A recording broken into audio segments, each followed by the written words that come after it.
திரு ஆச்சாரி, இது ஒரு பாரதிய ஜனதா கட்சியினுடைய ஈகோவை சாட்டிஸ்ஃபை பண்ணுறதுக்கான ஒரு நகர்வு அப்படின்னு தமிழ்நாடு முதலமைச்சர் குறிப்பிடுகிறார். இது செயல்படுத்த முடியாத ஒன்று என்கிற போது அதை செயல்படுத்த பாரதிய ஜனதா கட்சி அரசு முயற்சிக்கிறதா? வணக்கம் கார்த்திகை செல்வன்.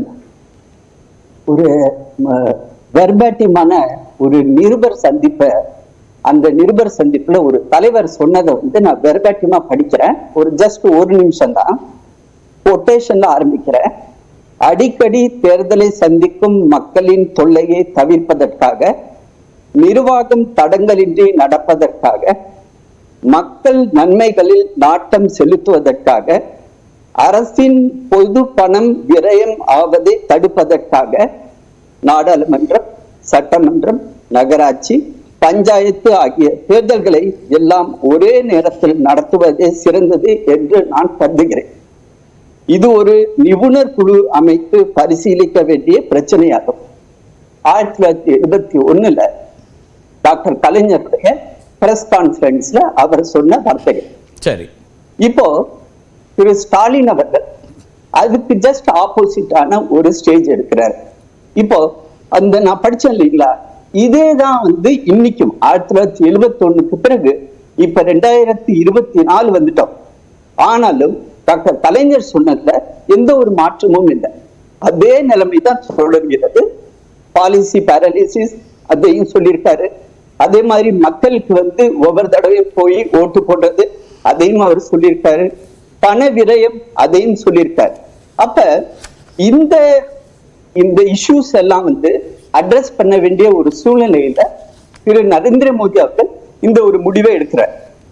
10 வருஷத்துக்கு கழிச்சு இதுக்கு ஒரு கமிட்டி, டாக்டர் கலைஞர் சொன்ன அதே நிபுணர் குழு, அதுவும் முன்னாள் குடியரசுத் தலைவர் தலைமையிலேயே ஒரு நிபுணர் குழு, அந்த குழு கொடுத்த அந்த ரிப்போர்ட்டை நேத்து கேபினெட் அப்ரூவ் பண்ணிருக்காங்க. இப்போ இந்த விஷயத்துல இவங்களுக்கு எங்க இருந்து ஈகோ வந்துச்சு? அப்ப ஈகோ ஒண்ணு டாக்டர் கலைஞருடைய ஈகோ பிரச்சனையா, அல்லது பாஜக டாக்டர் திரு நரேந்திர மோடி அவர்களுடைய ஈகோ பிரச்சனையா? இதை உங்க கூட உட்கார்ந்து இருக்கிற திமுக நண்பர் தான் தெளிவுபடுத்தணும். இப்போ என்ன விஷயம் அப்படின்னா, நான் ஒரு அரசு அதிகாரியா இருந்தவன். எங்களுக்கு தெரியும், ஒவ்வொரு தடவையும் தேர்தல் வரும் பொழுது 6 மாசத்துக்கு முன்னாடியே அதிகாரிகள் என்ன பண்ணுவாங்கன்னா, தேர்தல் நடக்க போகுதுங்க, இந்த ஃபைல மூவ் பண்ண வேணாம், முக்கியமான ஃபைலா இருக்கும், ஆனா அந்த ஃபைல மூவ் பண்ணா விடாம அப்படியே பிளாக் பண்ணுவாங்க. நானும் அது மாதிரி பண்ணிருக்கேன். ஏன்னா எலெக்ஷன் கமிஷன் நாளைக்கு என் மேல கேள்வி கேட்க கூடாது, நான் சேஃப் சைட்ல நான் பண்ணிருந்திருப்பேன். ஆனா அதை நிறுத்தணும். ஏன்னா என்ன பிரச்சனை ஆயிடுச்சுன்னா, வருஷம் முழுக்க தேர்தல் நடந்துட்டு இருக்கு. இப்பதான் நம்ம பொது தேர்தலை முடிச்சோம். நவம்பர் டிசம்பர்ல ஒரு 3 மாநிலத்துக்கு முடிச்சோம். அதுக்கப்புறம் ஏப்ரல் மேல பொது தேர்தல். அதுக்கப்புறம் இப்ப ஹரியானா நடந்துட்டு இருக்குது. ஜம்மு காஷ்மீர்ல நேத்து ஃபர்ஸ்ட் பேஸ் முடிஞ்சிருச்சு. இன்னும் 2 மாசம் கழிச்சு அடுத்தது மகாராஷ்டிரால நடக்க போகுது, அதே மாதிரி ஜார்க்கண்ட் நடக்க போகுது. இப்ப நீங்க ஓவராலா நீங்க பாத்தீங்கன்னா என்ன பண்ணுவாங்க அதிகாரிகள் தான், ஒரு ஃபைல் மூவ் பண்றாங்க, அது ஒரு நல்ல கொள்கையா இருக்கலாம், நல்ல திட்டமா இருக்கலாம், உடனே என்ன பண்ணுவாங்கன்னா எலெக்ஷன் கமிஷனுக்கு அனுப்பி வச்சிருவாங்க. Sir, election commission model code of conduct வந்துச்சு, நம்ம இந்த திட்டத்தை நிறைவேற்றலாமா வேணாமா, அதுக்கு பதில் சொல்லுங்கன்னு. அந்த எலெக்ஷன் கமிஷன் ஃபைல எப்ப திரும்பி ரிப்போர்ட் பண்ணுவாங்க தெரியுங்களா? அந்த எலெக்ஷன் நடந்து அதுக்குரிய ஒரே நாடு ஒரே தேர்தல் அப்படிங்கிறது நடைமுறைப்படுத்த வேண்டுமா வேண்டாமாங்கிறதுக்கான ஆர்குமெண்ட்ஸ் நிறைய நம்ம பேசியிருக்கிறோம். இப்போ இதை நடைமுறைப்படுத்துவதற்கு என்ன வாய்ப்பு இருக்கு? இது செயல்படுத்த முடியாதுன்னு முதலமைச்சர் சொல்றாரு. அதுக்கு பதிலாக உங்களை மத்திய அரசாங்கம் should address pressing issues like unemployment, price rise, equitable distribution of resources to state அப்படின்லாம், instead of wasting energy on these diversionary டாக்டிக்ஸ்ங்கிறாரு. திசை திருப்பக்கூடிய வேலைகளை விட்டுட்டு இந்த முயற்சிகளை செய்யலாங்கிறாரு. இப்போ நீங்கள் செயல்படுத்துறதுக்கு என்ன வாய்ப்பு இருக்கு? உங்கள்கிட்ட மெஜாரிட்டி இல்லை, எப்படி கொண்டு வருவீங்க? ஓகே, சரியான ஒரு பாயிண்ட் தான் நீங்க சொல்லியிருக்கீங்க. எங்களுக்கு மெஜாரிட்டி இல்லை. ஆனா அதே சமயத்துல நேற்று எங்களுடைய அமைச்சரவை கூட்டம் முடிஞ்ச உடனே அவர் பிரீஃப் பண்ணும்போது ஒரு முக்கியமான வார்த்தையை யூஸ் பண்ணாரு, கன்சென்சஸ்.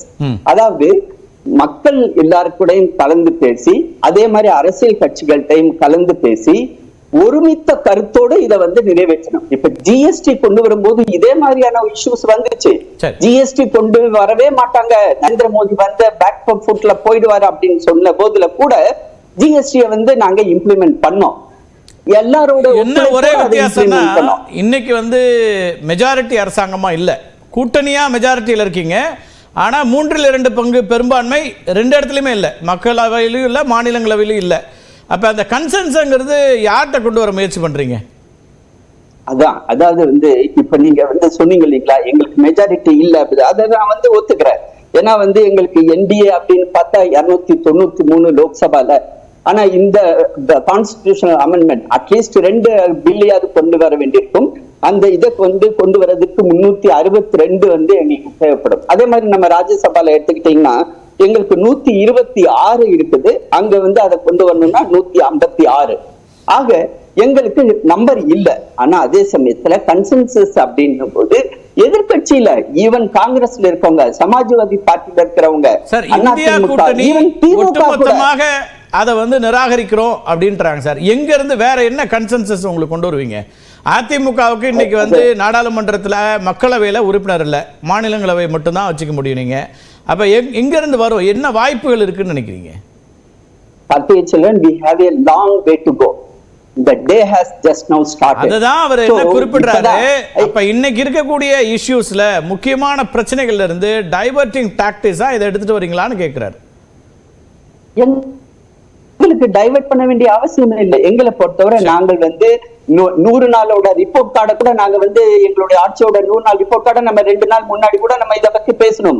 என்னைக்கு வந்து 9 ஜூன் அன்னைக்கு திரு நரேந்திர மோடி அவர்கள் 3வது முறையாக பதவியேற்றாரோ அந்த நிமிடத்துல இருந்து எங்களுடைய ஆட்சி வந்து ஆட்டோ மோட் இருக்குது. அதனால வந்து எங்களுக்கு டைவர்ஷன் கருத்தை உருவாக்குவதற்கு முயற்சிப்போம். அதுக்கு இன்னும் நீண்ட தூரம் பயணிக்க வேண்டியிருக்கு, அதுக்கு தயாரா இருக்கும்ன்றீங்க. பேசலாம். முதல் கட்ட கருத்தா எடுத்துக்கிறேன்.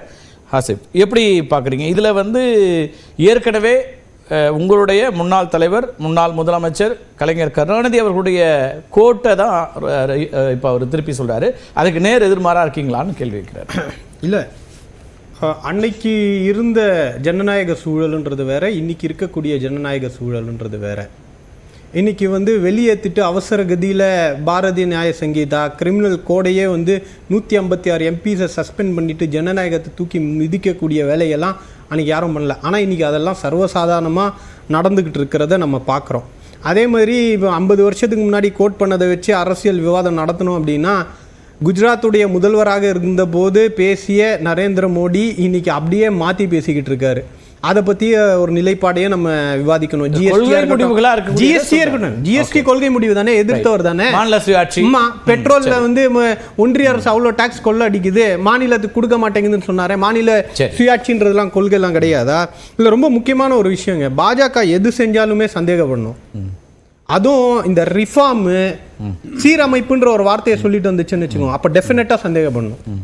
ஏன்னா டிமானிட்டைசேஷன் கொண்டு வரும்போதும் ரெஃபார்மு, ஆனால் நாசமாக போச்சு. நீதிமன்றத்தில் போய் நோக்கம் சரியாக இருந்துச்சு, அதனால் ஏற்றுக்கோங்க.